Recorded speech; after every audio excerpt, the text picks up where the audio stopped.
ਸਤਿ ਸ਼੍ਰੀ ਅਕਾਲ। ਮੁੱਦਾ ਗਰਮ ਹੈ ਦੇਖਣ ਵਾਲੇ ਸਾਰੇ ਦਰਸ਼ਕਾਂ ਦਾ ਸਵਾਗਤ ਹੈ। ਮੈਂ ਹਾਂ ਗਗਨ ਬੇਦੀ। ਅੱਜ ਗੱਲਬਾਤ ਕਰਾਂਗੇ ਆਨਲਾਈਨ ਫਰਜ਼ੀਵਾੜੇ ਦੀ। ਆਨਲਾਈਨ ਠੱਗੀ ਦੇ ਮਾਮਲੇ ਆਏ ਦਿਨ ਨਿਤ ਦਿਨ ਸਾਹਮਣੇ ਆਉਂਦੇ ਰਹਿੰਦੇ ਨੇ ਤੇ ਜਿਹੜੇ ਇਸ ਤਰ੍ਹਾਂ ਦੇ ਨੌਸਰਬਾਜ਼ ਨੇ ਉਹ ਤਰ੍ਹਾਂ ਤਰ੍ਹਾਂ ਦੇ ਹੱਥਕੰਡੇ ਅਪਣਾ ਕੇ ਲੋਕਾਂ ਦੀ ਮਿਹਨਤ ਦੀ ਖੂਨ ਪਸੀਨੇ ਦੀ ਕਮਾਈ ਪਲਾਂ ਦੇ ਵਿੱਚ ਗਾਇਬ ਕਰ ਦਿੰਦੇ ਨੇ। ਤੁਸੀਂ ਅਕਸਰ ਸੁਣਦੇ ਹੋਵੋਗੇ ਕਿ ਆਨਲਾਈਨ ਠੱਗੀ ਹੋ ਗਈ, ਅਸੀਂ ਤਾਂ ਕੋਈ ਆਪਣਾ ਪਿਨ ਨੰਬਰ ਵੀ ਸ਼ੇਅਰ ਨਹੀਂ ਕੀਤਾ, ਕੋਈ ਅਸੀਂ OTP ਸ਼ੇਅਰ ਨਹੀਂ ਕੀਤਾ, ਤਾਂ ਆਖਰ ਇਹ ਚੀਜ਼ਾਂ ਹੋ ਕਿੱਦਾਂ ਜਾਂਦੀਆਂ ਨੇ। ਤਾਂ ਬਹੁਤ ਤਰ੍ਹਾਂ ਦੇ ਸਬਜ਼ ਬਾਗ ਦਿਖਾ ਕੇ ਲੋਕਾਂ ਨਾਲ ਠੱਗੀ ਠੋਰੀ ਕੀਤੀ ਜਾਂਦੀ ਹੈ ਤੇ ਤੁਹਾਨੂੰ ਸੁਚੇਤ ਕਰਨਾ ਮਕਸਦ ਹੈ। ਜ਼ਰੂਰ ਸੁਣਿਓ ਇਹ ਪੂਰੀ ਗੱਲਬਾਤ। ਸਾਡੇ ਨਾਲ ਮਾਹਰ ਮੌਜੂਦ ਰਹਿਣਗੇ ਤੇ ਉਹਨਾਂ ਤੋਂ ਜਾਣਾਂਗੇ ਕਿ ਆਖਰ ਆਨਲਾਈਨ ਠੱਗੀ ਤੋਂ, ਇਸ ਤਰ੍ਹਾਂ ਦੇ ਫਰਜ਼ੀਵਾੜਿਆਂ ਤੋਂ ਬਚਿਆ ਕਿਵੇਂ ਜਾ ਸਕਦਾ ਹੈ। ਮੇਰੇ ਨਾਲ professor Satinderpal Singh assistant professor ਨੇ, ਇਹ ਕੰਪਿਊਟਰ ਪ੍ਰੋਗਰਾਮ GNE ਲੁਧਿਆਣਾ ਤੋਂ ਮੌਜੂਦ ਰਹਿਣਗੇ ਤੇ ਇਹਨਾਂ ਤੋਂ ਸਮਝਣ ਦੀ ਕੋਸ਼ਿਸ਼ ਕਰਾਂਗੇ ਕਿ ਆਖਰ ਟੈਕਨੀਕਲੀ ਕਿਵੇਂ ਠੱਗੀ ਹੁੰਦੀ ਹੈ ਤੇ ਇਸ ਤੋਂ ਬਚਿਆ ਕਿਵੇਂ ਜਾ ਸਕਦਾ ਹੈ। ਪ੍ਰੋਫੈਸਰ ਸਾਹਿਬ ਸਵਾਗਤ ਹੈ ਜੀ। ਧੰਨਵਾਦ ਜੀ। ਸਤਿੰਦਰਪਾਲ ਜੀ, ਆਮ ਅਸੀਂ ਸੁਣਦੇ ਹਾਂ, ਬਿਲਕੁਲ ਇੱਕ ਆਮ ਪੰਜਾਬੀ ਭਾਸ਼ਾ ਦੇ ਵਿੱਚ ਕਹਿ ਲਈਏ ਕਿ ਆਨਲਾਈਨ ਠੱਗੀ ਹੋ ਗਈ। ਲੋਕ ਇਹ ਵੀ ਗੱਲ ਕਹਿੰਦੇ ਨੇ, ਕਹਿੰਦੇ ਅਸੀਂ ਕੋਈ ਪਿੰਨ ਨਹੀਂ ਸ਼ੇਅਰ ਕੀਤਾ, ਕਿਸੇ ਦੇ ਨਾਲ ਕੋਈ OTP ਨਹੀਂ ਆਇਆ, ਸਾਨੂੰ ਇੱਕਦਮ ਸਾਡੇ ਖਾਤੇ 'ਚੋਂ ਪੈਸੇ ਚਲੇ ਕਿਵੇਂ ਗਏ। ਤੇ ਅੱਜ ਕੱਲ੍ਹ ਵੀ ਬਹੁਤ ਇੱਦਾਂ ਦਾ ਹੁੰਦਾ, ਤੁਸੀਂ ਤਾਂ ਬਿਹਤਰ ਜਾਣਦੇ ਹੋ, ਤੁਸੀਂ ਸਮਝਦੇ ਹੋ ਕਿ ਕਿਸ ਤਰ੍ਹਾਂ ਇਹ ਜਿਹੜੇ ਹੈਕਰ ਨੇ ਕਿਵੇਂ ਕੰਮ ਕਰਦੇ ਨੇ।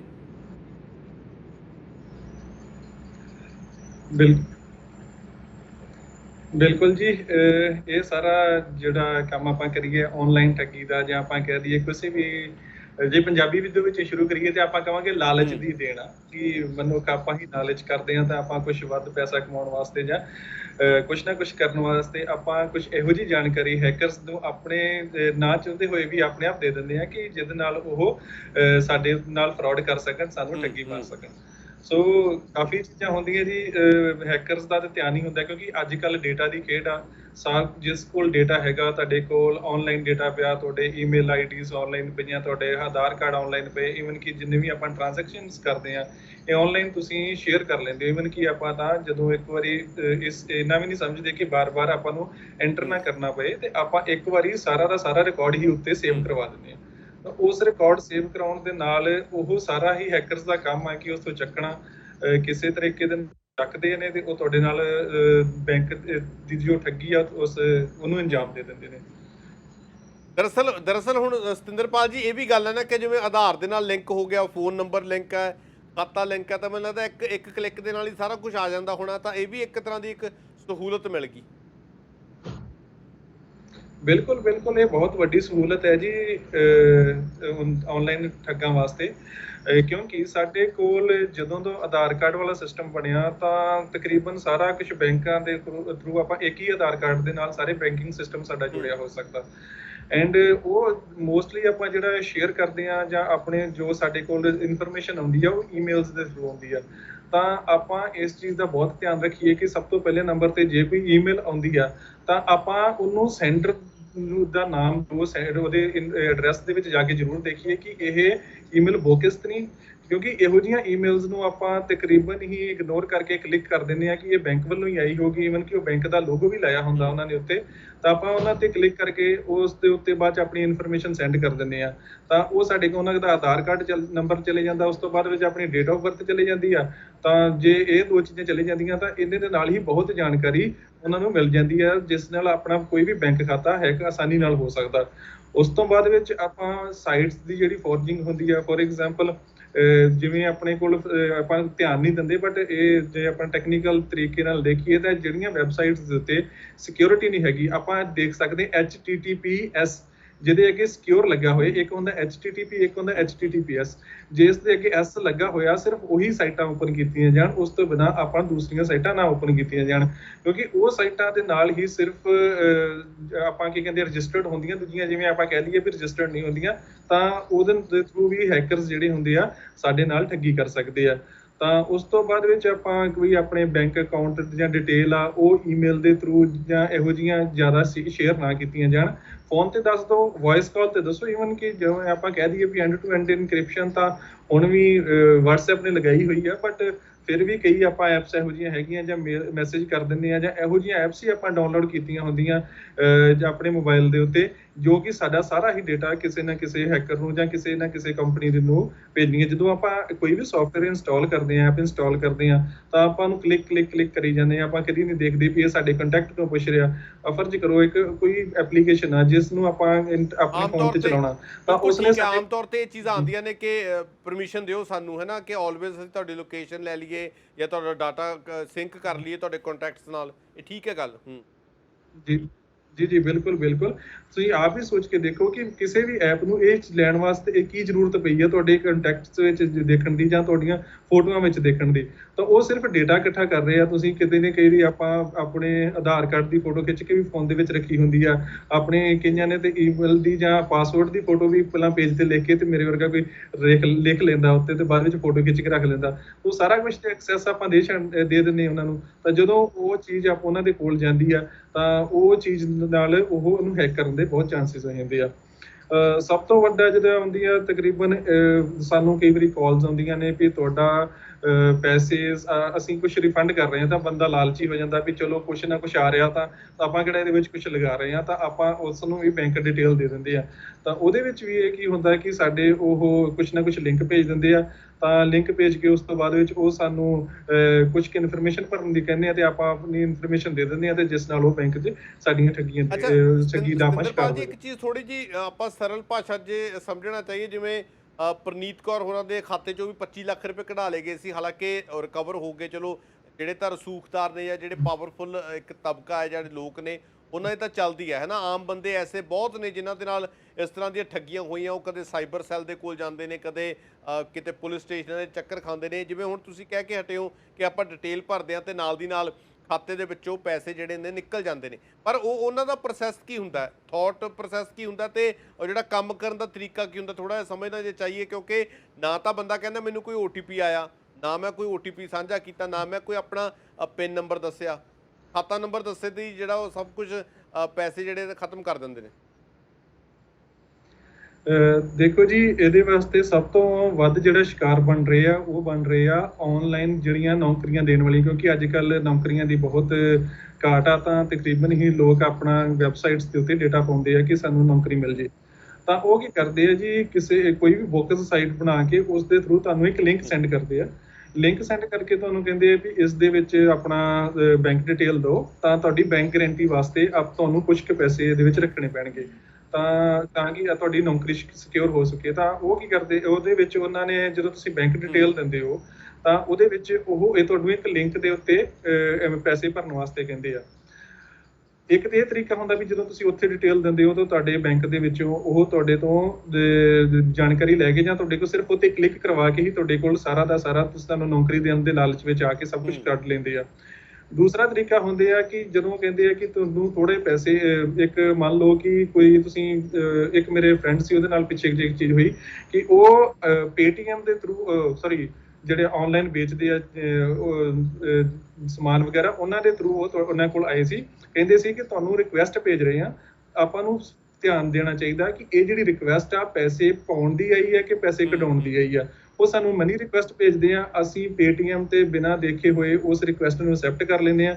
ਉਹ ਤੁਹਾਨੂੰ ਕਹਿੰਦੇ ਵੀ ਤੁਹਾਨੂੰ ਲੱਗੇਗਾ ਤੁਹਾਡੇ ਪੈਸੇ ਜਾ ਰਹੇ ਆ, ਬਟ ਨਹੀਂ ਜਾਂਦੇ। ਬਟ ਤੁਸੀਂ ਸਮਝਦਾਰ ਹੋ, ਹਰ ਇੱਕ ਬੰਦਾ ਉਸ ਨੂੰ ਪੜ੍ਹੋ ਚੰਗੀ ਤਰ੍ਹਾਂ ਕਿ ਆਪਾਂ ਇਸ ਦੇ ਉੱਤੇ ਅਗਰ ਕਲਿੱਕ ਕਰ ਰਹੇ ਹਾਂ ਕਿ ਕੀ ਇਸ ਤਰੀਕੇ ਨਾਲ ਸਾਡੇ ਪੈਸੇ ਜਾ ਰਹੇ ਆ ਤੇ ਇਸ ਤਰੀਕੇ ਆ ਰਹੇ ਆ, ਔਰ ਸਾਨੂੰ ਉਸ ਦੇ ਵਿੱਚ ਬੈਂਕ ਡਿਟੇਲ ਦੇਣ ਦੀ ਵੀ ਲੋੜ ਨਹੀਂ। ਜਸਟ ਉਹ ਸਾਡਾ ਫੋਨ ਨੰਬਰ ਭਰਦੇ ਆ, ਤੁਹਾਨੂੰ ਮਨੀ ਰਿਕੁਐਸਟ ਭੇਜਦੇ ਆ ਤੇ ਤੁਸੀਂ ਆਪਣੇ ਪੈਸੇ ਗਵਾ ਬੈਂਦੇ ਹੋ।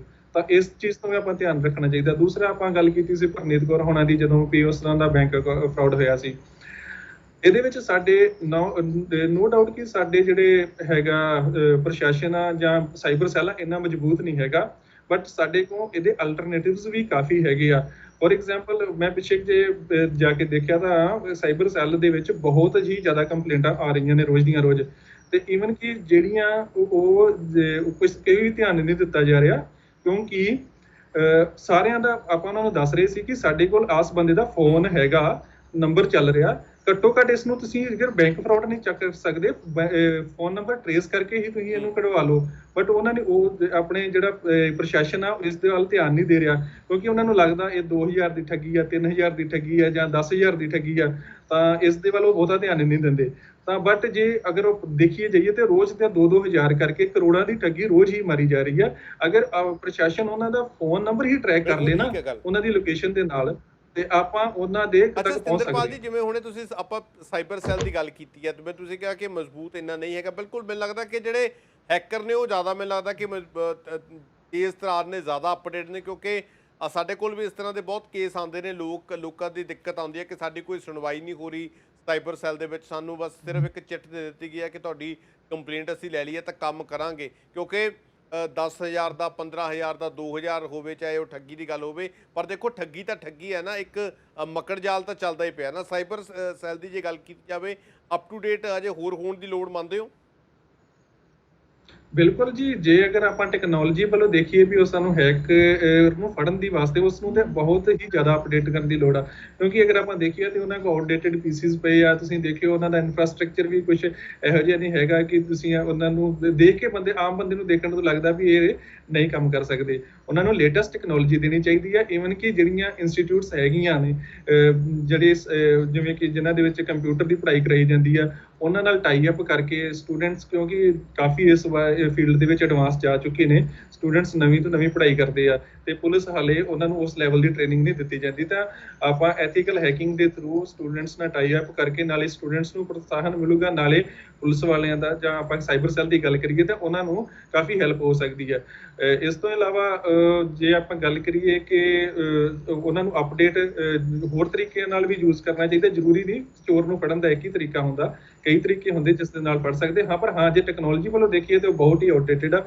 ਮੈਨੂੰ ਨਹੀਂ ਲੱਗਦਾ ਕਿ ਉਹ ਇੱਕ ਚਿੜੀ ਵੀ ਫੜ ਸਕਦੇ ਉਸ ਦੇ ਨਾਲ, ਸਾਈਬਰ ਸੈੱਲ ਦੇ ਜੋ ਠੱਗੀ ਹੋਈ ਹੈ। ਬਟ ਹਾਂ, ਅਗਰ ਜੇ ਫੋਨ ਟਰੈਕ ਕਰਨ ਤਾਂ ਫਿਰ ਕਾਫੀ ਕੁਝ। ਔਰ ਸਿੰਦਰਪਾਲ ਜੀ, ਜਿਵੇਂ ਹੁਣ ਤੁਸੀਂ ਇੱਕ ਪ੍ਰੋਫੈਸਰ ਵੀ ਹੋ, ਹੈ ਨਾ, ਤੁਸੀਂ ਉੱਦਾਂ ਵੀ ਤਰੀਕੇ ਵੀ ਜਾਣਦੇ ਹੋ ਕਿ ਕਿਵੇਂ ਇਹ ਚੀਜ਼ਾਂ ਹੁੰਦੀਆਂ ਨੇ, ਜਾਂ ਪੜ੍ਹਾਉਂਦੇ ਵੀ ਹੋ, ਹੈ ਨਾ, ਤੇ ਤੁਹਾਨੂੰ ਲੱਗਦਾ ਕਿ ਜਿਹੜੇ ਇਹ ਲੋਕ ਇਹ ਚੀਜ਼ਾਂ ਕਰਦੇ ਨੇ, ਇਹ ਉੱਦਾਂ ਵੀ ਟੈਕਨੀਕਲ ਵੀ ਮਾਹਰ ਹੁੰਦੇ ਨੇ? ਹਾਂਜੀ ਬਿਲਕੁਲ ਜੀ, ਟੈਕਨੀਕਲ ਤੇ ਮਾਹਰ ਹੁੰਦੀ ਆ, ਤਾਂ ਉਸ ਤੋਂ ਬਿਨਾਂ ਨਹੀਂ। ਵੈਸੇ ਵੀ ਅਗਰ ਆਪਾਂ ਦੇਖੀਏ ਤੇ ਗੂਗਲ ਤੇ ਅੱਜ ਕੱਲ੍ਹ ਬਹੁਤ ਕੁਝ ਮਿਲ ਜਾਂਦਾ, ਜਿਸ ਨੂੰ ਟੋਟ ਕੇ ਆਪਾਂ ਕਹਿ ਸਕਦੇ ਪੰਜਾਬੀ ਦੇ ਵਿੱਚ ਕਿ ਕਾਫੀ ਮਟੀਰੀਅਲ ਮਿਲ ਜਾਂਦਾ, ਜਿਸ ਨਾਲ ਆਪਾਂ ਆਪਣਾ ਸਰਵਰ ਬਣਾ ਕੇ, ਜਾਂ ਸਰਵਰ ਕਿਸੇ ਹੋਰ ਕੰਟਰੀ ਦੇ ਵਿੱਚ ਰੱਖ ਕੇ, ਜਾਂ ਰਸ਼ੀਆ ਵਰਗੇ ਕੰਟਰੀ ਦੇ ਵਿੱਚ ਰੱਖ ਕੇ, ਜਿੱਥੋਂ ਕੋਈ ਸੁਣਵਾਈ ਨਹੀਂ, ਕਿ ਪਤਾ ਹੀ ਨਹੀਂ ਵੀ ਰਿਕੁਐਸਟ ਕਿੱਥੋਂ ਆ ਰਹੀ ਹੈ, ਆਪਾਂ ਉਸ ਦੇ ਥਰੂ ਵੀ ਇਹ ਥੋੜੇ ਜਿਹੇ ਤਰੀਕੇ ਲਾ ਕੇ, ਥੋੜੇ ਜਿਹੀ ਚੰਦ ਚੀਜ਼ਾਂ ਦੇ ਨਾਲ ਆਪਾਂ ਠੱਗੀ ਕਰ ਸਕਦੇ ਹਾਂ। ਕਿਉਂਕਿ ਸਭ ਕੁਝ ਗੂਗਲ ਤੇ ਅਵੇਲੇਬਲ ਆ। ਇੱਕ ਨਾਨ ਟੈਕਨੀਕਲ ਬੰਦਾ ਜਿਹਦੇ ਕੋਲ ਥੋੜੀ ਬਹੁਤੀ ਇਨਫੋਰਮੇਸ਼ਨ ਹੈਗੀ ਆ ਕਿ ਇਹਨੂੰ ਕਿਸ ਤਰ੍ਹਾਂ ਹੈਕ ਕਰਨਾ, ਤਾਂ ਉਹ ਕਰ ਸਕਦਾ ਇਸ ਨੂੰ। ਸਾਨੂੰ ਸਾਡੇ ਬੈਂਕਿੰਗ ਸਿਸਟਮ ਨੂੰ ਵੀ ਲੋੜ ਆ ਥੋੜੇ ਜਿਹੇ ਹੋਰ ਮਜ਼ਬੂਤ ਹੋਣ ਦੀ, ਕਿਉਂਕਿ ਜੇ ਰੀਸੈਂਟ ਆਪਾਂ ਦੇਖੀਏ ਤਾਂ ਬੈਂਕਿੰਗ ਸਿਸਟਮ ਦੇ ਵਿੱਚੋਂ ਕਮੀਆਂ ਨੂੰ ਹੀ ਇਹ ਟਾਰਗੇਟ ਬਣਾਉਂਦੇ ਆ। ਜੋ ਕੱਲ੍ਹ ਤੋਂ ਸਭ ਤੋਂ ਲੇਟੈਸਟ ਟ੍ਰੈਂਡ ਚੱਲ ਰਿਹਾ, ਉਹ ਆ ਰਿਹਾ ਕਿ ਤੁਹਾਡੇ ਖਾਤੇ ਦੇ ਵਿੱਚ ਜਿਹੜੇ ਪੈਸੇ ਆ ਉਹਨਾਂ ਦੀ ਐਫਡੀ ਬਣਾ ਦਿੱਤੀ ਜਾਂਦੀ ਆ।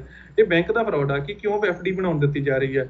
ਤਾਂ ਉਹ ਬੰਦੇ ਨੂੰ ਲੱਗਦਾ ਕਿ ਮੇਰੇ ਪੈਸੇ ਖਤਮ ਹੋ ਗਏ, ਤਾਂ ਉਹ ਕੀ ਕਰਦੇ ਆ ਵੀ ਫੈਕਰ ਕਿਸੇ ਨੂੰ ਫੋਨ ਕਰਦੇ ਆ ਕਿ ਤੁਹਾਡੇ ਪੈਸੇ ਆਪਾਂ ਕਢਾ ਲਏ ਆ, ਜੇ ਤੁਸੀਂ ਰੀਫੰਡ ਕਰਾਉਣੇ ਆ ਤਾਂ ਤੁਸੀਂ ਥੋੜਾ ਜਿਹਾ ਪੈਸੇ ਸਾਨੂੰ ਟ੍ਰਾਂਸਫਰ ਕਰੋ। ਤਾਂ ਜਦੋਂ ਆਪਾਂ ਉਹਨਾਂ ਨੂੰ OTP ਸ਼ੇਅਰ ਕਰ ਦਿੰਦੇ ਆ, ਤਾਂ ਉਹ ਉਸ ਨੂੰ ਉਹਨਾਂ ਦੇ ਸਾਰੇ ਪੈਸੇ ਦੁਬਾਰਾ ਕਢਾ ਲੈਂਦੇ ਆਪਣੇ ਐਫਡੀ ਕਰ ਰਹੇ ਆ। ਹਾਂਜੀ ਸਰ, ਬਿਲਕੁਲ। ਉਹਨਾਂ ਨੇ ਕੋਈ ਇਹੋ ਜਿਹਾ ਲੂਪ ਹੋਲ ਹੈਗਾ ਕਿ ਆਪਣੇ ਆਪ ਹੀ ਐਫਡੀ ਹੋ ਰਹੀ ਹੈ ਬੈਂਕ ਦੇ ਥਰੂ। ਜਿਵੇਂ ਆਪਾਂ ਕਿਸੇ ਨੂੰ ਦੇਖੀਏ ਕਿ ਉਹਨਾਂ ਦੇ ਸ਼ੇਅਰ ਮਾਰਕੀਟ ਦੇ ਨਾਲ ਜੁੜਿਆ ਹੋਇਆ ਕੁਝ ਇਹੋ ਜਿਹਾ ਚੀਜ਼ ਹੈਗੀ ਹੈ, ਕੋਈ ਲੂਪ ਹੋਲ ਹੈਗਾ ਜਿਸ ਨਾਲ ਆਪਣੇ ਆਪ ਐਫਡੀ ਹੋ। ਅੱਛਾ ਸਿੰਦਰਪਾਲ ਜੀ, ਇੱਕ ਤਰੀਕਾ ਤਾਂ ਚਲੋ ਇਹ ਹੋ ਗਿਆ, ਇੱਕ ਹੋਰ ਤਰੀਕੇ ਬਹੁਤ ਚੱਲ ਰਹੇ ਨੇ ਅੱਜ ਕੱਲ੍ਹ। ਲੁਧਿਆਣੇ 'ਚ ਵੀ ਮਾਮਲੇ ਆਏ ਨੇ ਕਿ ਕੋਈ ਸਾਬਕਾ ਫੌਜੀ ਆਪਣੇ ਉਹਨੂੰ ਦੱਸ ਦਿੰਦਾ, ਕੋਈ ਫੌਜੀ ਦੱਸ ਦਿੰਦਾ ਸੈਂਟੀਮੈਂਟਸ ਨਾਲ ਖੇਲ ਕੇ ਕਿ ਮੇਰੀ ਬਦਲੀ ਹੋ ਗਈ, ਮੈਂ ਇੱਦਾਂ ਆਪਣਾ ਐਕਟਿਵਾ ਵੇਚਣਾ ਹੈ, ਆਈਫੋਨ ਵੇਚਣਾ ਹੈ। ਬਹੁਤ ਅੱਧੇ ਮੁੱਲ ਦੇ ਉੱਤੇ ਲਾਲਚ ਦੇ ਦਿੱਤਾ ਜਾਂਦਾ। 60,000 ਦੀ ਚੀਜ਼ ਹੈ ਜੀ, ਅਸੀਂ 25,000 'ਚ ਬਸ ਥਰੋਅਵੇ ਪ੍ਰਾਈਸ 'ਤੇ ਦੇ ਕੇ ਚਲੇ ਜਾਣੀ ਹੈ, ਤੁਸੀਂ ਸਾਡੇ ਨਾਲ ਸ਼ੇਅਰ ਕਰੋ ਸਾਨੂੰ। ਜਾਂ ਅੱਜ ਕੱਲ੍ਹ ਇਹ ਬਹੁਤ ਚੀਜ਼ ਚੱਲ ਰਹੀ ਹੈ ਕਿ ਤੁਸੀਂ ਚਲੋ ਸਾਡੇ ਖਾਤਾ ਸਾਨੂੰ ਨਾ ਦੱਸੋ ਆਪਣਾ, ਤੁਸੀਂ ਵਹਿਮ ਕਰਦੇ ਹੋ, ਸਾਡੇ ਖਾਤੇ ਦੇ ਵਿੱਚ ਇੱਕ ਵਾਰੀ ਇੰਨੇ ਪੈਸੇ ਪਵਾ ਦਿਓ, 10 ਰੁਪਏ ਪਵਾ ਕੇ ਦੱਸ ਦਿਓ, ਪੇਟੀਐਮ ਕਰਕੇ ਦੱਸ ਦਿਓ ਕਿ ਸਾਨੂੰ ਪਤਾ ਲੱਗ ਜੇ, ਗੂਗਲ ਪੇ ਕਰ ਦਿਓ। ਇਹਦੇ ਨਾਲ ਵੀ ਫਰਜ਼ੀਵਾੜਾ ਮੁੜ ਕੇ ਕਰ ਜਾਂਦੇ ਆ। ਬਿਲਕੁਲ ਜੀ, ਮੈਂ ਜਿਵੇਂ ਪਹਿਲਾਂ ਵੀ ਦੱਸਿਆ ਕਿ ਉਹ ਮਨੀ ਰਿਕੁਐਸਟ ਭੇਜਦੇ ਆ ਤੁਹਾਨੂੰ। ਪਹਿਲੇ 1-2 ਵਾਰੀ ਤੁਸੀਂ ਮਨੀ ਸੈਂਡ ਕਰ ਦਿੰਦੇ, ਮਨੀ ਰਿਕੁਐਸਟ ਭੇਜਦੇ ਆ ਕਿ ਉਹਨਾਂ ਦਾ ਕਹਿਣ ਦਾ ਮਤਲਬ ਹੁੰਦਾ ਕਿ ਤੁਸੀਂ ਮਨੀ ਇਸ ਨੂੰ ਅਪਰੂਵ ਕਰੋ। ਜਿਹੜੇ ਸਾਡੇ ਲੋਕ ਆ, ਜਿਵੇਂ ਇੰਨੇ ਆਪਾਂ ਧਿਆਨ ਨਹੀਂ ਦਿੰਦੇ, ਕਿਉਂਕਿ ਆਪਾਂ ਨੂੰ ਲੱਗਦਾ ਕਿ ਸਸਤੀ ਚੀਜ਼ ਮਿਲ ਰਹੀ ਹੈ ਤਾਂ ਆਪਾਂ ਇਸ ਨੂੰ ਅਪਰੂਵ ਕਰੀਏ ਜਲਦੀ ਜਲਦੀ, ਤੇ ਸਸਤੀ ਚੀਜ਼ ਆ ਤੇ ਆਪਣੇ ਹੱਥ 'ਚ ਆਈਏ। ਤਾਂ ਜਦੋਂ ਆਪਾਂ ਉਸ ਮਨੀ ਰਿਕੁਐਸਟ ਨੂੰ ਅਪਰੂਵ ਕਰ ਦਿੰਦੇ ਆ, ਤਾਂ ਉਹ ਸਾਡੇ ਬੈਂਕ ਦੇ ਵਿੱਚੋਂ ਜਿੰਨੇ ਵੀ ਮਨੀ ਰਿਕੁਐਸਟ ਉਹਨਾਂ ਨੇ ਭੇਜੀ ਹੁੰਦੀ ਆ, ਉਹ ਉਹਨੇ ਪੈਸੇ ਕਢਵਾ ਕੇ ਲੈ ਜਾਂਦੇ ਆ। ਇਹ ਬਹੁਤ ਚੱਲ ਰਿਹਾ ਜੀ, ਸਾਬਕਾ ਫੌਜੀਆਂ ਵਾਲਾ ਕੇਸ ਤੇ ਜਾਂ ਦੂਸਰਾ ਪੁਲਿਸ ਵਾਲਾ, ਇਹ ਕਾਫੀ ਚੱਲ ਰਿਹਾ। ਪਿੱਛੇ ਜੇ ਮੇਰੇ ਖਿਆਲ ਜੀ ਜੀ ਆਪਾਂ ਜਿਹੜੇ ਆਪਾਂ 에ਅਰਪੋਰਟ ਆ, ਉਹਨਾਂ ਦੀ ਅਥਾਰਟੀ ਵਿੱਚੋਂ ਵੀ ਇੱਕ ਬੰਦਾ ਸੀ ਜਿਸ ਨੇ ਇਹ ਚੀਜ਼ ਕਹਿ ਰਿਹਾ ਸੀ, ਬਟ ਉਹ ਬਾਅਦ ਫੋਕਸ ਨਿਕਲਿਆ। ਅੱਛਾ ਸਤਿੰਦਰਪਾਲ ਜੀ, ਤੁਹਾਡੇ ਤੋਂ ਵੀ ਕੋਈ ਹੈਲਪ ਲੈਂਦੇ ਆ ਜਾਂ ਤੁਹਾਡੇ ਵਰਗੇ ਹੋਰ ਜਿਹੜੇ ਮਾਹਰ ਨੇ, ਜਿਵੇਂ ਤੁਸੀਂ ਜਾਣਕਾਰੀ ਰੱਖਦੇ ਹੋ ਸਾਈਬਰ ਸੈੱਲ ਵਾਲੇ, ਜਾਂ ਤੁਹਾਨੂੰ ਲੱਗਦਾ ਕਿ ਲੈਣੀ ਚਾਹੀਦੀ ਹੈ, ਜੇ ਨਹੀਂ ਲੈਂਦੇ ਕਿ ਲੈਂਦੇ ਨੇ? ਤੁਹਾਡੇ ਨਾਲ ਕੋਈ ਵਾਇਆ ਫੋਨ ਦੇ ਜ਼ਰੀਏ ਜਾਂ ਤੁਹਾਡੇ ਤੋਂ ਕੋਈ ਸੈਮੀਨਾਰ ਵਗੈਰਾ ਲਏ ਜਾਂਦੇ ਨੇ? ਨਹੀਂ, ਫਿਲਹਾਲ ਤੇ ਸਾਡੇ ਕੋਲ ਕੋਈ ਸੈਮੀਨਾਰ ਨਹੀਂ। ਵੈਸੇ ਪਰਸਨਲ ਰਿਕੁਐਸਟ ਆ ਜਾਂਦੀਆਂ ਕਈ ਲੋਕਾਂ ਦੀਆਂ, ਜਿਵੇਂ ਕਿ ਛੋਟੇ ਅਹੁਦੇ ਵਾਲੇ ਜਿਹੜੇ ਲੋਕ ਹੁੰਦੇ ਆ, ਉਹ ਕਾਫੀ ਕਹਿ ਦਿੰਦੇ ਆ ਕਿ ਅਸੀਂ ਸਾਡੀ ਹੈਲਪ ਕਰ ਦਿਓ, ਆਪਾਂ ਇਸ ਤਰੀਕੇ ਦੀ, ਜਾਂ ਫੋਨ ਨੂੰ ਜਾਂ ਕਿਸੇ ਦੇ ਕ੍ਰਿਮੀਨਲ ਦਾ ਕੋਈ ਅਨਲੌਕ ਵਗੈਰਾ ਕਰਾਉਣਾ ਹੋਏ ਤਾਂ ਉਸ ਟਾਈਪ ਦੀ ਹੈਲਪ ਲੈ ਲੈਂਦੇ ਹਾਂ। ਬਟ ਆਫੀਸ਼ੀਅਲੀ ਆਪਾਂ ਗੱਲ ਕਰੀਏ ਤਾਂ ਕੋਈ ਹੈਲਪ ਨਹੀਂ ਲਈ ਜਾਂਦੀ। ਔਰ ਇੱਕ ਇਹ ਚੀਜ਼ ਵੀ ਬਹੁਤ ਚੱਲਦੀ ਆ ਸੋਸ਼ਲ ਮੀਡੀਆ ਦੇ ਉੱਤੇ, ਕਾਫੀ ਜ਼ਿਆਦਾ ਇਹ ਚੀਜ਼ਾਂ ਵਾਇਰਲ ਨੇ ਕਿ ਜਿਹਨੂੰ ਆਪਾਂ ਕਹਿ ਦਈਏ ਕਿ ਪ੍ਰਵਾਸੀ ਟਾਈਪ ਦੇ ਕੁਝ ਲੋਕ ਹੁੰਦੇ ਨੇ ਜਿਹੜੇ ਆਪ ਹੀ ਕਾਲ ਕਰਦੇ ਨੇ, ਆਪ ਹੀ ਬਣੇ ਹੁੰਦੇ ਨੇ ਕਿ ਮੈਂ ਕੰਪਨੀ ਦਾ ਕਰਿੰਦਾ ਬੋਲ ਰਿਹਾ ਤੇ ਉਸ ਤੋਂ ਬਾਅਦ ਮੈਂ ਆਪਣੇ ਮਾਲਕ ਨਾਲ ਗੱਲ ਕਰਾਉਣਾ, ਆਪ ਹੀ ਕਰੀ ਜਾਂਦੇ ਨੇ। ਤਾਂ ਉਹ ਜਿਹੜਾ ਆਨਲਾਈਨ, ਹਾਲਾਂਕਿ ਲੋਕੀ ਹੁਣ ਸਤਿੰਦਰਪਾਲ ਜੀ ਜਾਗਰੂਕਤਾ ਹੋਏ ਨੇ, ਪਰ ਮੈਨੂੰ ਲੱਗਦਾ ਕਿ ਅਜੇ ਵੀ ਬਹੁਤ ਜ਼ਿਆਦਾ ਲੋੜ ਹੈਗੀ, ਕਿਉਂਕਿ ਜਿਵੇਂ ਆਮ ਤੌਰ 'ਤੇ ਹੁਣ ਇਹ ਗੱਲਾਂ ਕਹੀਆਂ ਜਾ ਰਹੀਆਂ ਨੇ ਕਿ ਆਪਾਂ ਸਾਰਾ ਡਿਜੀਟਲ ਕਰ ਦੇਣਾ, ਡਿਜੀਟਲਾਈਜੇਸ਼ਨ ਕਰ ਦੇਣੀ ਹੈ, ਜਿਹੜਾ ਪੇਪਰਲੈਸ ਕਰ ਦੇਣਾ ਸਿਸਟਮ, ਸਾਰਾ ਈਮੇਲ ਦੇ ਥਰੂ ਜਾਵੇ, ਇਲੈਕਟ੍ਰੋਨਿਕ ਹੋ ਜੇ, ਜਿਵੇਂ ਕੈਸ਼ਲੈਸ ਕਰ ਦੇਣਾ। ਤਾਂ ਮੈਨੂੰ ਲੱਗਦਾ ਕਿ ਅਪ ਟੂ ਡੇਟ ਵੀ ਹੋਣਾ ਚਾਹੀਦਾ, ਫਿਰ ਸਾਈਬਰ ਸੈੱਲ ਵੀ ਬਹੁਤ ਜ਼ਿਆਦਾ ਤੇਜ਼ ਤਰਾਰ ਹੋਣਾ ਚਾਹੀਦਾ ਹੈ, ਲੋਕਾਂ ਦੇ ਵਿੱਚ ਵੀ ਜਾਗਰੂਕਤਾ ਜਿਹੜੀ ਫੈਲਾਈ ਜਾਣੀ ਚਾਹੀਦੀ ਹੈ। ਜੀ ਬਿਲਕੁਲ ਬਿਲਕੁਲ, ਜਾਗਰੂਕਤਾ ਤਾਂ ਲੋਕਾਂ ਦੇ ਵਿੱਚ ਬਹੁਤ ਹੀ ਜ਼ਿਆਦਾ ਜ਼ਰੂਰੀ ਹੈ, ਤੇ ਆਪਣੇ ਬੈਂਕਿੰਗ ਸਿਸਟਮ ਨੂੰ ਬਹੁਤ, ਤੇ ਸਾਈਬਰ ਸੈੱਲ ਨੂੰ ਬਹੁਤ ਹੀ ਸਟਰੋਂਗ ਹੋਣ ਦੀ ਲੋੜ ਆ। ਹਾਂ, ਜਿਹੜੇ ਬੰਦੇ ਆਪਣੇ ਕੋਲ ਕਰਦੇ ਹੈ ਆਨਲਾਈਨ ਜਾਂ ਫੋਨ ਕਰਕੇ ਕਹਿੰਦੇ ਆ ਵੀ ਤੁਹਾਡੇ, ਇਹ ਆਮ ਹੀ ਗੱਲਾਂ ਤੁਸੀਂ ਵੀ ਸੁਣੀਆਂ ਹੋਣਗੀਆਂ, ਤੇ ਬਹੁਤ ਹੀ ਆਮ ਗੱਲ ਆ। ਤਾਂ ਕਾਫੀ ਲੋਕ ਜਾਗਰੂਕ ਹੋ ਰਹੇ ਆ, ਬਟ ਫਿਰ ਵੀ ਜਦੋਂ ਆਪਾਂ ਦੇਖੀਏ ਨਾ ਵੀ ਬੰਦੇ ਦੀ ਜਦੋਂ ਬਿਰਤੀ ਲਾਲਚੀ ਹੋ ਜਾਂਦੀ ਆ, ਤਾਂ ਉਦੋਂ ਬੰਦਾ ਗਲਤੀ ਕਰ ਬੈਠਦਾ। ਸਭ ਤੋਂ ਵੱਧ ਉਹ ਕਹਿੰਦੇ ਆ ਕਿ ਜਦੋਂ ਤੁਹਾਨੂੰ ਕਹਿੰਦੇ ਵੀ ਤੁਹਾਨੂੰ ਅਸੀਂ ਪੈਸੇ ਦੇਵਾਂਗੇ, ਅਸੀਂ ਤੁਹਾਡੇ ਕੋਲ ਲੈ ਕੁਛ ਨਹੀਂ ਰਹੇ, ਤੁਹਾਡੀ ਲੋਟਰੀ ਨਿਕਲੀ ਆ, ਜਾਂ ਤੁਹਾਡਾ ਕਿਸੇ ਬੰਦੇ ਨੇ ਹੋਰ ਦੇ ਪੈਸੇ ਤੁਹਾਨੂੰ ਲੱਗ ਰਿਹਾ ਵੀ ਸਾਡੇ ਅਕਾਊਂਟ ਵਿੱਚ ਆ ਜਾਣ, ਤਾਂ ਉਸ ਦੇ ਵਿੱਚ ਉਹ ਇਹੋ ਜਿਹੇ ਕੰਮ ਕਰ ਦਿੰਦੇ ਆ। ਬੋਗਸ ਰੀਫੰਡ ਕਹਿੰਦੇ ਜਿਹਨੂੰ ਆਪਾਂ ਟੈਕਨੀਕਲ ਇੱਕ ਭਾਸ਼ਾ ਦੇ ਵਿੱਚ। ਕਲੋਨ ਵਾਲਾ ਕੰਮ ਤਾਂ ਬਹੁਤ ਜ਼ਿਆਦਾ ਚੱਲਦਾ, ਮੈਨੂੰ ਲੱਗਦਾ ਪੁਰਾਣਾ ਵੀ ਹੋ ਗਿਆ ਪਰ ਅਜੇ ਵੀ ਹੈਗਾ। ਉਹ ਕਿਵੇਂ ਕਰ ਲੈਂਦੇ ਆ, ਜਦੋਂ ਤੁਸੀਂ ATM ਦੀ ਯੂਜ਼ ਕਰਦੇ ਹੋ, ਹਾਲਾਂਕਿ ਉੱਥੇ ਲਿਖਿਆ ਹੁੰਦਾ ਕਿ ਇੱਕ ਤੋਂ ਵੱਧ ਬੰਦਾ ਐਂਟਰ ਨਾ ਹੋਵੇ, ਜਾਂ ਫਿਰ ਕਈਆਂ ਦੇ ਨਾਲ ਇਹ ਫਰਜ਼ੀਵਾੜਾ ਕੀਤਾ ਜਾਂਦਾ, ਹੈਲਪ ਦੇ ਨਾਮ ਤੇ ਕੀਤਾ ਜਾਂਦਾ ਵਾ। ਦੇਖੋ ਜੀ, ਕਲੋਨਿੰਗ ਕਰਨ ਦੀ ਜਿਹੜੀ ਗੱਲ ਹੈਗੀ ਉਹ ਦੋ ਤਰੀਕੇ ਦੀ ਹੈ। ਇੱਕ ਤੇ ਹੁੰਦੀ ਹੈ ATM ਤੇ ਕਲੋਨ। ਤੁਹਾਡੇ ਜਿਹੜਾ ਆਪਾਂ ਨੂੰ ਧਿਆਨ ਨਾਲ ਚੈੱਕ ਕਰਨਾ ਚਾਹੀਦਾ, ਜਦੋਂ ਵੀ ਆਪਾਂ ATM ਦੇ ਵਿੱਚ ਚਿਪ ਆਪਣਾ ਕਾਰਡ ਲਗਾਉਂਦੇ ਆ, ਤਾਂ ਉਸ ਦੇ ਵਿੱਚ ਕੋਈ ਸਾਈਡ ਤੇ ਹੋਰ ਚਿਪ ਨਾ ਲੱਗੀ ਹੋਏ, ਕਿਉਂਕਿ ਉਹ ਚਿਪ ਦਾ ਮਕਸਦ ਇਹੀ ਹੁੰਦਾ ਕਿ ਸਾਡੇ ਜਿਹੜੇ ਕਾਰਡ ਦੀ ਇਨਫੋਰਮੇਸ਼ਨ ਆ ਉਹ ਆਪਣੇ ਕੋਲ ਲੈ ਕੇ ਤੇ ਉਸ ਦਾ ਇੱਕ ਕਲੋਨ ਤਿਆਰ ਕਰਨਾ, ਜਾਂ ਉਸ ਦੇ ਵਿੱਚ ਉਹਦੀ ਡਿਟੇਲ ਦੇ ਨਾਲ ਹੋਰ ਕਿਸੇ ਅਕਾਊਂਟ, ਮਤਲਬ ਕਿ ਉਸ ਅਕਾਊਂਟ ਦੇ ਵਿੱਚ ਵੜ ਕੇ ਤੁਹਾਡੇ ਜਾਣ ਤੋਂ ਬਾਅਦ ਵਿੱਚ ਪੈਸੇ ਕਢਾਉਣੇ। ਇੱਕ ਤੇ ਇਹ ਚੀਜ਼ ਹੁੰਦੀ ਆ। ਇੱਕ ਤੁਹਾਡੀ ਵੈਬਸਾਈਟਸ ਆ ਜਿਹੜੀਆਂ, ਉਹਨਾਂ ਨੂੰ ਹੁੰਦੇ, ਜਿਵੇਂ ਤੁਸੀਂ ਮੰਨ ਲਓ ਆਪਾਂ ਪਿਛਲੀ ਵੀ ਕੋਈ ਪ੍ਰੋਗਰਾਮ ਦੱਸਿਆ ਸੀ ਕਿ HDFC ਬੈਂਕ ਆ, ਤਾਂ ਉਹਨਾਂ ਦੀ ਇੱਕ ਵੈਬਸਾਈਟ ਆ, ਤਾਂ ਉਸ ਦੇ ਨਾਲ ਮਿਲਦੀ ਜੁਲਦੀ ਵੈਬਸਾਈਟ ਹੀ ਕਲੋਨਿੰਗ ਕਰਕੇ, ਜਿਹਨੂੰ ਆਪਾਂ ਕਹਿ ਦਿੰਦੇ ਆ, ਤੇ ਉਹੋ ਜਿਹੀ ਬਣਾ ਲਈ ਜਾਂਦੀ ਹੈ। HDFE ਲਿਖ ਲੈਣਗੇ, ਤਾਂ ਆਪਾਂ ਨੂੰ ਜ਼ਿਆਦਾ ਧਿਆਨ ਨਹੀਂ ਦਿੰਦੇ ਇਸ ਵੱਲ। ਤਾਂ ਉਹ ਵੈਬਸਾਈਟ ਦੇ ਉੱਤੇ ਆਮ ਕਸਟਮਰ ਨੂੰ ਪਤਾ ਨਹੀਂ ਲੱਗਦਾ, ਤਾਂ ਉਹ ਤੁਹਾਨੂੰ ਲਿੰਕ ਆ ਜਾਊਗਾ ਤੁਹਾਡੇ ਮੋਬਾਈਲ ਦੇ ਉੱਤੇ ਜਾਂ ਤੁਹਾਡੇ WhatsApp ਗਰੁੱਪ ਦੇ ਉੱਤੇ, ਤਾਂ ਤੁਸੀਂ ਉੱਤੇ ਕਲਿੱਕ ਕਰ ਦਿੰਦੇ ਹੋ, ਤਾਂ ਉਸ ਦੇ ਵਿੱਚ ਤੁਸੀਂ ਸਮਝਦੇ ਹੋ ਕਿ ਮੇਰੀ ਬੈਂਕ ਦੀ ਵੈਬਸਾਈਟ ਹੈ, ਕਿਉਂਕਿ ਉਹ ਹੂਬਹੂ ਉਸੇ ਤਰੀਕੇ ਦੀ ਹੁੰਦੀ ਆ।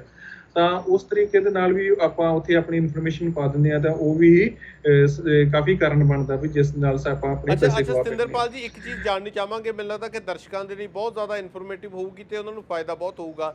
ਫਿਰ ਇਹ ਮੰਨ ਲਿਆ ਜਾਵੇ ਕਿ ਜੇਕਰ ਇਹਨਾਂ ਚੀਜ਼ਾਂ ਤੋਂ ਬਚਣਾ, ਚਲੋ ਸੁਚੇਤ ਤਾਂ ਹੋਣ ਦੀ ਲੋੜ ਹੈ ਹੀ ਹੈ, ਫਿਰ ਜਾਂ ਫਿਰ ਜਿਹੜੇ ਆਨਲਾਈਨ ਜਿੱਥੇ ਪੇਮੈਂਟਾਂ ਕਰਨੀਆਂ ਜਾਂ ਨੈੱਟ ਬੈਂਕਿੰਗ ਕਰਨੀ ਹੈ, ਫਿਰ ਉਹ ਖਾਤੇ ਦੇ ਵਿੱਚ ਪੈਸੇ ਘੱਟ ਰੱਖੇ ਜਾਣ, ਲੱਖਾਂ ਦੇ ਵਿੱਚ ਨਾ ਰੱਖੇ ਜਾਣ। ਮਤਲਬ ਇੱਕ ਇੰਨੀ ਕੁ ਅਮਾਊਂਟ ਰੱਖ ਲਈ ਜਾਵੇ, ਜੇਕਰ ਕੋਈ ਨੁਕਸਾਨ ਹੁੰਦਾ ਤਾਂ ਬਹੁਤ ਘੱਟ ਹੋਵੇ ਤੁਹਾਡਾ, ਕਿਉਂਕਿ ਕਈ ਵਾਰ ਹੁੰਦਾ ਕਿ ਕੋਈ ਐਸਾ ਅਕਾਊਂਟ ਹੈਗਾ ਜਿਹਦੇ ਵਿੱਚ ਕੋਈ ਵੱਡੀ ਪੇਮੈਂਟ ਆਈ ਹੋਈ ਹੈ, 15-20 ਲੱਖ ਰੁਪਏ ਦੀ, 50 ਲੱਖ ਦੀ ਹੈ, ਜਿੰਨੇ ਦੀ ਵੀ ਕਹਿ ਲਓ, ਉਹ ਵੀ ਤੁਸੀਂ ਨੈੱਟ ਬੈਂਕਿੰਗ ਲਈ ਯੂਜ਼ ਕਰਦੇ ਹੋ, ਤਾਂ ਮੈਨੂੰ ਲੱਗਦਾ ਖਤਰੇ ਦੇ ਚਾਂਸ ਵੱਧ ਜਾਂਦੇ ਨੇ। ਦੇਖੋ ਜੀ, ਅਸੀਂ ਇਹ ਤਾਂ ਨਹੀਂ ਕਵਾਂਗੇ ਕਿਉਂਕਿ ਆਪਾਂ ਟੈਕਨੀਕਲ ਪਰਸਨ ਆ ਕਿ ਆਪਾਂ ਇਸ ਨੂੰ ਨਕਾਰੀਏ ਕਿ ਟੈਕਨੋਲੋਜੀ ਨਹੀਂ ਯੂਜ਼ ਕਰਨੀ ਚਾਹੀਦੀ। ਬਟ ਹਾਂ, ਜਿੱਥੋਂ ਤੱਕ ਹੋ ਸਕਦਾ ਤਾਂ ਆਪਾਂ ਜਿਸ ਖਾਤੇ ਦੇ ਵਿੱਚ, ਕਿਉਂਕਿ ਅੱਜ ਕੱਲ੍ਹ ਆਨਲਾਈਨ ਟ੍ਰਾਂਜੈਕਸ਼ਨ ਹੋ ਜਾਂਦੀ, ਤੁਸੀਂ ਕਿਸੇ ਖਾਤੇ 'ਚ ਵੀ ਦੂਸਰੇ ਖਾਤੇ 'ਚ ਪੈਸੇ ਪੜਵਾ ਕੇ ਦੇ ਸਕਦੇ ਹੋ। ਤਾਂ ਉਸ ਦੇ ਵਿੱਚ ਆਪਾਂ ਨੂੰ ਥੋੜ੍ਹੇ ਘੱਟ ਪੈਸੇ ਰੱਖਣੇ ਚਾਹੀਦੇ ਆ, ਜਿਹਦੇ ਵਿੱਚ ਆਪਾਂ ਬਹੁਤ ਫ੍ਰੀਕੁਐਂਟਲੀ ਟ੍ਰਾਂਸਫਰ ਕਰਦੇ ਹਾਂ, ਜਾਂ ਜਾਂ ਜਿੱਥੇ ਪੇਟੀਐਮ ਥਾਂ ਵਗੈਰਾ ਥਾਂ ਜਾਂ ਇਸ ਥਾਂ ਤੇ ਜਿਹੜੀ ਤਰੀਕੇ ਚੀਜ਼ ਤੋਂ। ਯੂਜ਼ ਕਰਨੀ ਹੈ ਤਾਂ ਓਨੇ ਕੀ ਪੈਸੇ ਰੱਖੇ ਜਾਣ।